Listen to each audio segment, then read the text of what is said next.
Now, it is time to bring in Ruth Epstein from the Republican American with our Republican American report. Of course, of course. Good morning, Ruth. Good morning, guys. How are you? I'm okay. What'd you get down there in Kent? About 5-6 inches? Oh, at least it seems. I don't know. Just keeps coming. It's quite a birthday present, isn't it? It's right. Happy birthday to Ruth. When is it? Today. Is it really? Yes. Happy That was birthday to Ruth. happy birthday to Ruth.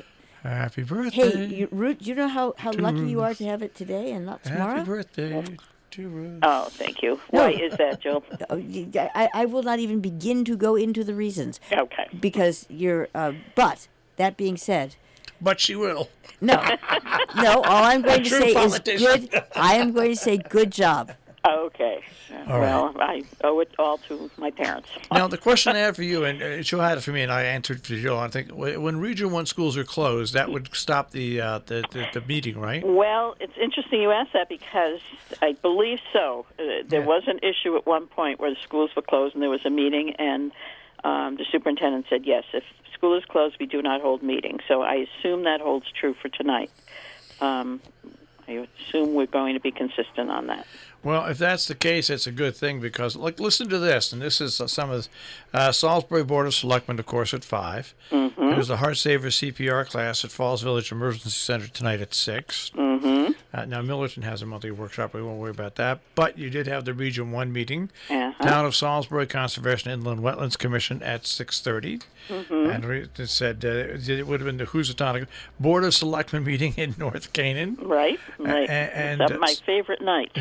Salisbury Band has its first kickoff practice of the season tonight in the Wardell Room from 7 to 9. I mean, the list it just goes on and on and on. I mean, yeah. what a crazy Monday! It is just packed full, and I would assume that some of those will be canceled. But yes, I think the practice is if no school, then the Region 1 is canceled, and I have no idea when they would put that back because there are all those other meetings to be held, all the other Board of Ed meetings throughout the month, so they have to figure it out. Speaking of school, there was a lot of school news in the past week. Yeah.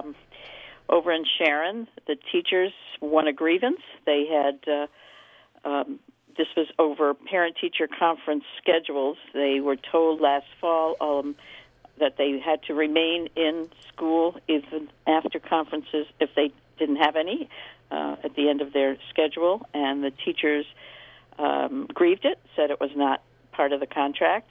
It went to the principal. It did not get resolved. It went to the superintendent. It did not get resolved. And the third step is the board. And the board concurred with the teachers, said the language was vague, and so that's not going to happen.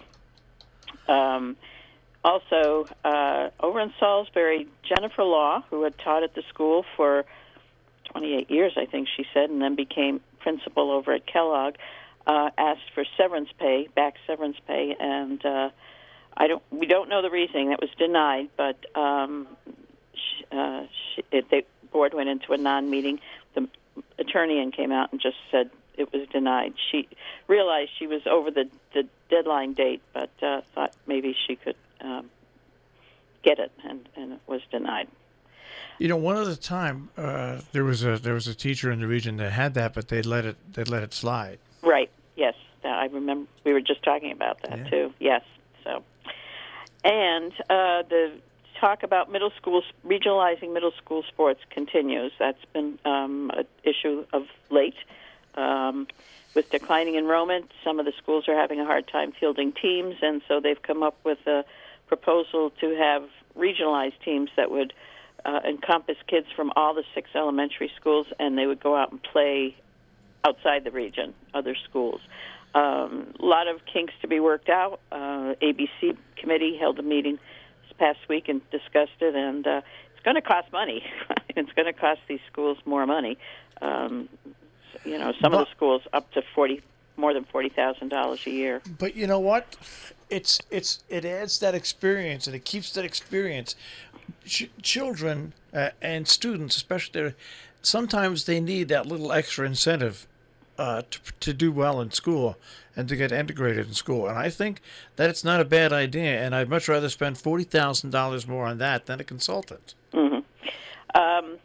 Yeah, the logistics are going to be hard to work out. I mean, these kids are going to be on buses for many hours and figuring out how to get them home and so forth. But and the high points are getting the kids together before they get to the high school, so they become they bond, which is great, and just again being able to play sports that you might not have been able to play. They're hoping to add track and field and cross country and swimming and things like that. So there are pros and cons to both to this.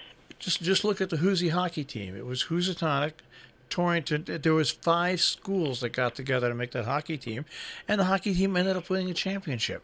And the students got to bond with other students from other schools and meet other people and get out there. I don't know. I just think having a sports outlet for students, just like having all the clubs and stuff, and just like having arts and it's a well-rounded thing that could make. You've got to have some. I mean, could make you've got to have some succeed. sport, no? Yeah, it's so hard here. It's difficult, right? Yeah, but we'll see. I'm sure if they can work it out, we'll see what happens. But that's been in discussion for the last couple of months, and the athletic director, Ann McNeil, certainly has been working very hard to get this going. Okay, tomorrow night we have Kellogg Board of Ed, or Cornwall Board of Selectmen, and I think on Thursday is the Salisbury budget meeting. I think I heard that somewhere. They're going to be discussing the budgets before the Board of Finance, I believe. I'm going to have to double-check that one. And we have exhibits next week, library exhibits and all kinds of things. And kids are working very hard on some of the schools on a project to ban plastic bags, not just kids, but adults as well. But this last Saturday, the Friends of the Library and the 8th graders at Kellogg came together for Sewing for Sustainability, and they made reusable bags out of feed bags, and it was a great little project. They were there with their sewing machines, and it was nice to see, always nice to see an intergenerational program with a good, promoting a good cause. So, busy week again, if the snow ever stops, and we'll continue. And it's interesting, the Region 1 Board of Education meeting, they would have talked about, I'm going to say something, I'm going to say stashing the money, moving the money around from place to place was going to be one of the topics on the agenda, which we all know that, once a budget's approved, you can move the money wherever you want. That's just the way it is. I mean, unless it's like it's within the service center and stuff like that. But once the budget's approved, all bets are off. That's true, and things happen. Yes, it's going to be interesting to see how much money, or if they stay within budget this year. I mean, that's the whole thing. Yeah. It's the more you move it around, the harder it is to trace. And it's not just at Region 1 or the high school. No, this is something that's it's done all over the place. It's done all over. It is it's a business practice. Yeah, which is sometimes confusing to those looking in. But you need to know that it exists so that you can follow it, and then you can figure out what's going on. In private businesses, it's a lot easier to follow with stockholders and stuff like that. But when you talk about a regional school district and you've got 6 schools plus the high school, all of a sudden it's very hard to follow. It really is. Well, this whole setup is so complex anyway. Yeah. I mean, it's amazing how our forefathers. It's like the setting up the Declaration of Independence and all, and it's just how they thought of so many things back then. And it's going to be interesting to see with the state of Connecticut wanting to regionalize even more. How much more complicated it's going to get. But don't you wonder if they don't know? Look what we've done out here. Since 1939. I mean, we should be held up as the prime example. It's amazing. No, I think people don't know because people. Don't know their history and don't know the context. Right. But, I mean, for those, and I believe they were all men at Region 1 who set it up.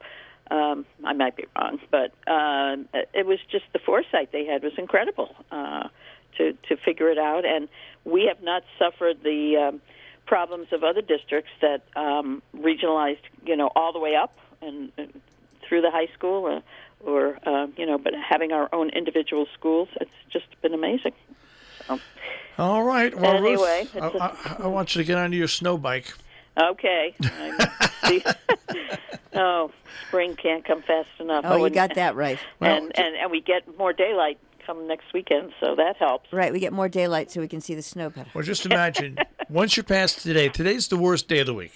Yes. It is. Yes. Once you're past today, it's a breeze for the rest of the week. Well, I don't know about a breeze. It's not a breeze, but It's freezing. it's a lot easier. But it does help, yes. The first Monday of the month is just horrendous, but for those of us who have to follow the news, but you're right, it does get easier, and by the weekend, it's a piece of cake. All right, Ruth, Well, have a good week. Have a good Okay, week. thanks a lot. Take care. Bye-bye. Ruth Epstein with the Republican American Report here on Robin Hood Radio, rap-am.com on the web.